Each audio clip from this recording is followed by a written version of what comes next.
September ನಲ್ಲಿ iPhone 17 release ಆಗ್ತದೆ ಅಂತಾನೆ ಹೇಳ್ಬೋದು. IPhone 17, iPhone 17 air, iPhone 17 pro, iPhone 17 pro Max ಅಂತ ಹೇಳಿ 4 ವೇರಿಯಂಟ್ ಅಲ್ಲಿ ಕೂಡ ಐಫೋನ್ 17 ಸಿಗ್ತಾ ಇದೆ ಅಂತಾನೆ ಹೇಳ್ಬೋದು. ಈಗ ಐಫೋನ್ 17 ಏರ್ ಅಂತ ಹೇಳಿ ಅದು ಕೂಡ ಸಾಕಷ್ಟು ಥಿನ್ನೆಸ್ಟ್ ಐಫೋನ್ ಅಂತಾನೆ ಹೇಳ್ಬೋದು. 5.5mm ಇರುತ್ತೆ. ಈಗ ನೋಡು ಮೋಟರೋಲಾ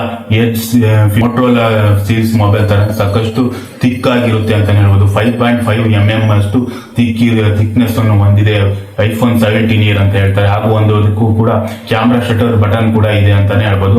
6.9 ಸ್ಕ್ರೀನ್ ಡಿಸ್ಪ್ಲೇ ಕೂಡ ಇದೆ ಅಂತಾನೆ ಹೇಳ್ಬೋದು.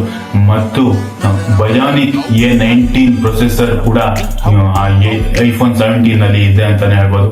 ಪ್ರೊಸೆಸರ್ ಬಯೋನಿಕ್ A19 ಕೂಡ ಐಫೋನ್ 17 ನಲ್ಲಿ ಇದೆ ಅಂತಾನೆ ಹೇಳ್ಬೋದು.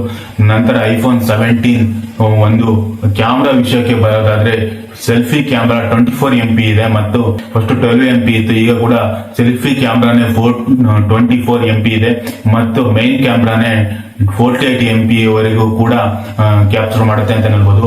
8GB ರ್ಯಾಮ್ ಕೂಡ ಇದೆ ಮತ್ತು ಐಫೋನ್ 17 ಪ್ರೋ ಮ್ಯಾಕ್ಸ್ ಅಲ್ಲಿ ಕೂಡ 12GB ಅಷ್ಟು ಕೂಡ ರ್ಯಾಮ್ ಕೊಡ್ತಾರೆ ಅಂತಾನೆ ಹೇಳ್ಬೋದು. ಮತ್ತು 8K ರೆಕಾರ್ಡಿಂಗ್ ಕೂಡ ಇದೆ ಅಂತಾನೆ ಹೇಳ್ತಾ ಇದ್ದಾರೆ. ನೋಡ್ಬೇಕು ಯಾವ ರೀತಿ ಈ ಐಫೋನ್ 17 ರಿಲೀಸ್ ಆದ್ಮೇಲೆ ಬರುತ್ತೆ ಅಂತೇಳಿ.